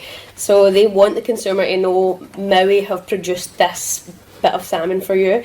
And I think that's marketing in itself. If we can get these large scale fish producers to make sure that their salmon are hitting a specific amount of omega-3, you know, in the portion. If you buy gold from M&S, it says, eat this, and it is a portion that will deliver your weekly amount. And that's what we've argued for forever. But when it comes to canning, you know, International Fish Canners are a private label canner. They don't have anything that says International Fish Canners on it. But every other country that we export, I hasten to add, I used to be product development manager for international fish canners for 7 years. Every other country that it goes to, it says that. Buy this can, you've got, we break it down to DHA, EPA, not just omega-3. If it's ANZAF down in Australia and New Zealand, China and Japan, definitely they'll come and they'll oversee which fish we're using. Is it, you know, where was the fish landed? What part of the season was it landed? What was the raw material going in, raw material going out? It's a very different world that we live in for other people, and canned fish in South America, largest canned fish market in the world, and our products are too expensive, and yet the mainstay stock cupboard items in the UK. And when you talk about tuna, we eat skipjack tuna. They only feed that to pets in France and in America. We're the only country that eat that kind of tuna. You know, it's mad, absolutely mad. So you're right, quails and whales. Right, on that bombshell, I'm going to draw we eat pet food. That's what I read out of this. I'm going to give Dave the... Oh, are we not hearing from the council brief? I thought they would go... I don't mind whether you tell us about... Yeah, the Good Food Fortnight. Hang on, sorry. Sorry. I mean, just for... I suppose it's more for the people in the room than the recording, but let's... Big passing the mic on that. Let's give Dave time to think about his summary. Good Food Fortnight started on the 1st of March and it's until the 14th. We've been working with partners, organisations, local groups, communities, and asking them to put on events. So we've got a list of events on the Stirling Council here, Stirling website. If you go in and there's a wee it says Good Food Fortnight, go into that, you can see the list of community groups. Libraries, we've got the Stirling Farmers Market, we've got the libraries doing big tasty reads, we've got films regarding the food as well, we've got community cafes, fruit bars, community gardens are open up and they're doing events as well, all across the area. We've got some in the rurals as well, and we're just looking to come along and then advertise that, and then we would bring that back to talk about how do we go forward.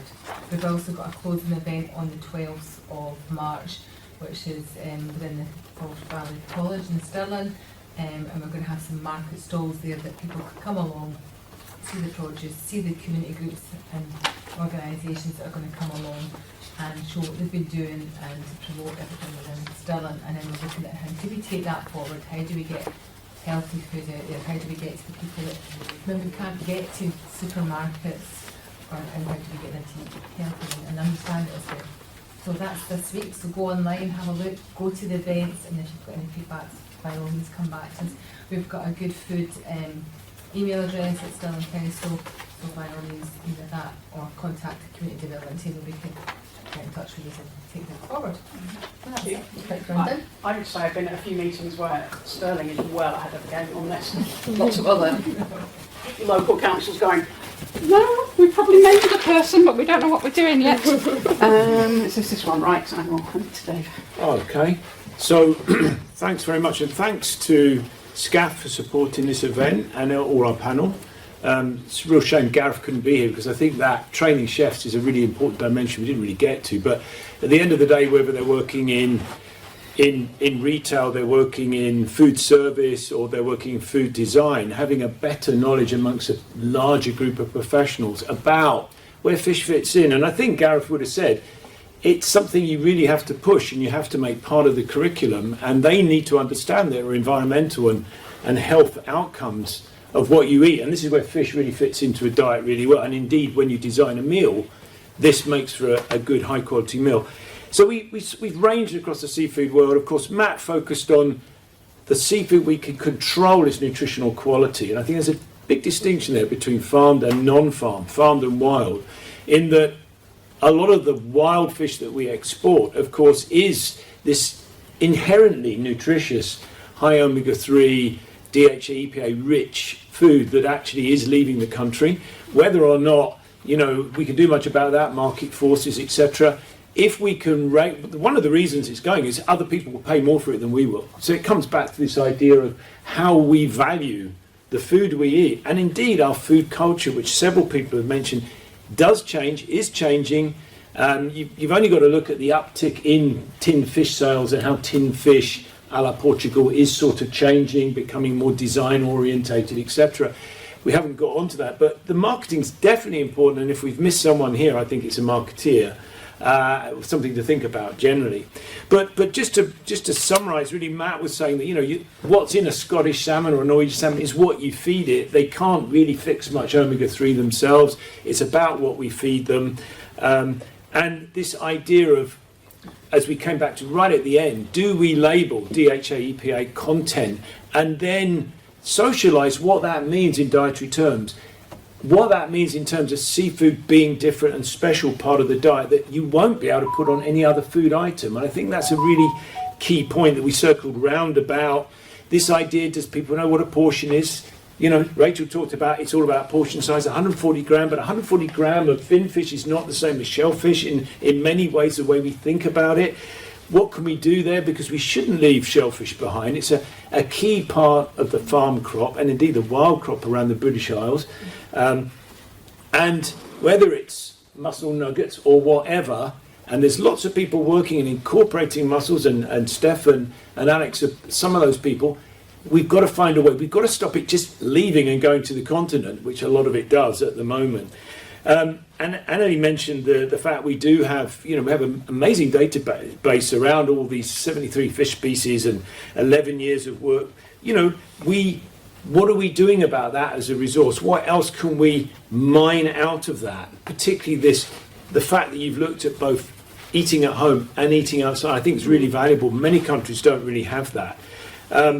How we can do non-marine ingredients and still get our omega-3, the idea of GMO, plant-based oils, as well as the algal oils. These will have their time. I think everyone feels that. It's a price issue at the moment, but they will have their time in the sun. We're sure of that. Emily talked about where all of this fits in food, in the Good Food Nation, and brought up for the first time this idea of food culture and how important it is. Where we need to get leadership in food culture, we circled back and talked about influencers. Maybe the leadership comes from the young. The leadership comes from well-informed young athletes, well-informed school trainees, teachers, littered through Scottish society. They are the burgeoning leadership in that way. And that whole idea of twinning sustainability and health, in other words, planetary health and public health, how we can get that message across. It came out in the Eat Lancet report of 2018. It's been pushed ever since. It's part of government policy, but we're not really seeing what that means for the seafood sector in that really clear way. And I think we found that, as you said, Alex, seafood's got lots of things, but let's push maybe a simple, clear, understandable health benefit, and then say, and by the way, this means it's going to ease our pressure on the planet as well. I think they were very, very important things. Performance athletes and older people, we heard about that from Stuart. Very different types of people in some ways, but maybe we're not all going to be performance athletes, but we're all going to get old. How are we going to really focus on those audiences? Because arguably older people are sort of more health aware. Maybe they are a group of influencers. How do the old influence each other? Would be my question there. Alex talked about the culture and the fact that tin tuna was a wartime thing. Okay, Cat thinks it's for cats, but and dogs.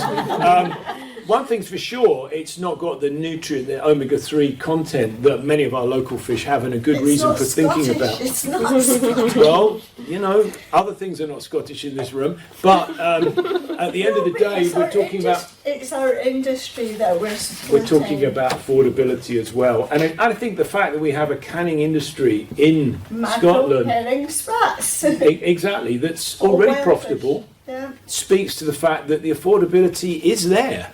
It's maybe just not appreciated. I think it's becoming more appreciated through your good work and other people's, including Seafood Scotland, of course. But it's how we ramp that up.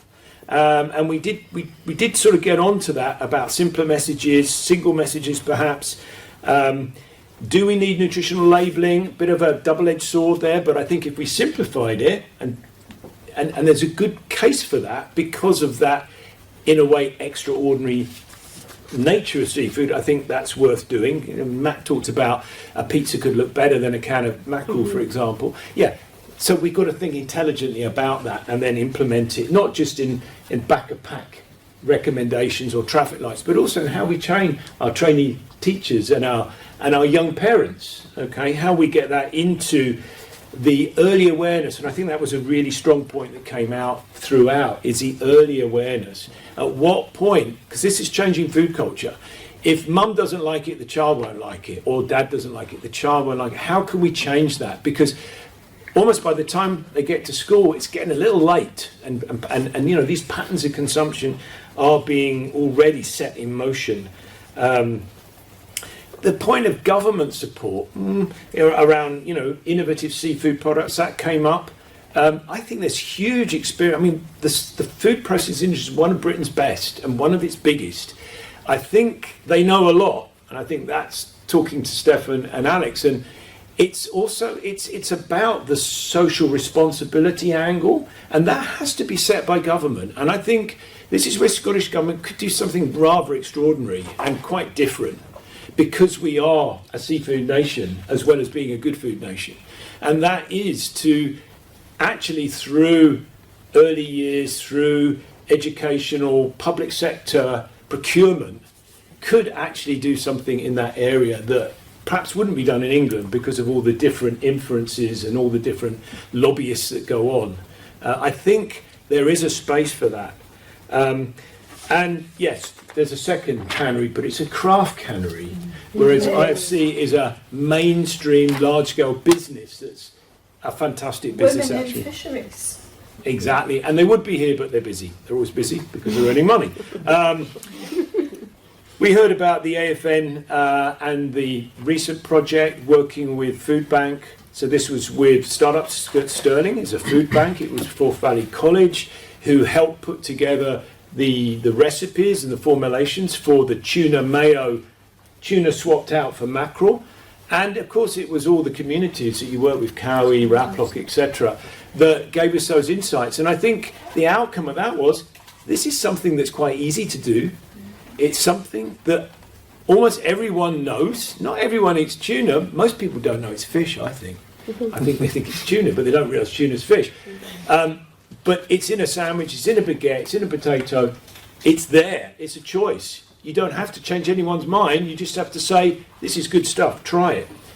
But there'll be other products like that, and some of them will be in retail. And the question is, what will make a retailer delist this product and put this product on instead?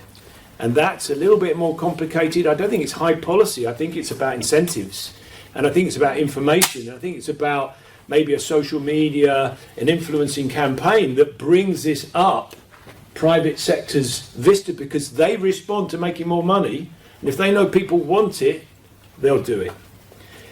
That was my sort of point. Pickled herring came up. We loved it. But your Fish for Health project is a lot more than that. You seem to be working across the piece, which I think we all agree there's no simple solution. And lots of opportunities there. Working with young people, working with older people, working with teachers, explaining differences about white fish, oily fish, etc. Possibilities of nutrition through stealth in various ways. And, you know, I think you pushed on about the influencers story quite nicely there, and that was really instructive from your background, actually, that the UK's got a special problem, is that fish is not normalised. I think you used the word normalising fish, and how do we do that? There's perhaps a tendency for that pill to solve things. Is that, I felt from you that you didn't think that was really the right way to go. It might be part of the solution, as you said, Gav, getting that amount up, and then Kath wants their equilibrium, and before we know, we're all eating enough. But it's about that broad, diverse range of seafood which is in our waters. It's about being able to land it, process it cost effectively so it can compete and be a value offer compared to the ever-present chicken. I think this is something we haven't touched on, but it's so easy to choose chicken. You know, what makes us say, I'm not choosing chicken, I'm going to go for this or that? I think it's a really important thing. Are we towards an inclusive seafood strategy? Are we towards meeting ambition? No. Although Scotland and indeed the UK's got these guidelines, these targets, we're not meeting them. 50%, I think you said, of people are not meeting them. A lot of young people eat no fish. This is a public health emergency in many terms that could be put right through a combination of actions. And, you know, your point at the end there, do we need more research? Do we need actions? I think we need actions, and of course research into seeing actions work. Perhaps that's a way of looking at it. We do need more work on the food sector, whether it's the food service sector, whether it's encouraging more seafood in pubs, whether it's convenience products from Greggs, takeaway products, school confectionery, cafes, etc. We've tried lots. What have we learned from that? Has anyone brought it together? Your point there, Jason, about where are the reports on the marketing campaigns? Has anyone done them? Can we interest someone in doing one? Is that something Seafood Scotland can perhaps, you know, suggest for the next round of funding? And this connection with the NHS that you exemplify, this is a public health issue. This could save money. Yeah. We've just got to act, and we've got to act in the right place. We touched on seaweeds at the very end, but it's one of those points that we hear a lot about it. Perhaps we should be hearing about it, but also about all these other things that actually can have really meaningful effects. Is it just because it's new or it's different? What is it that's getting seaweed talked about in the press? And we're forgetting the oily fish story a bit. I'm not sure. And I'll leave it there. I'd like to thank you for really chairing this so ably, and for all of you for coming, and of course our panel. I think they deserve a round of applause.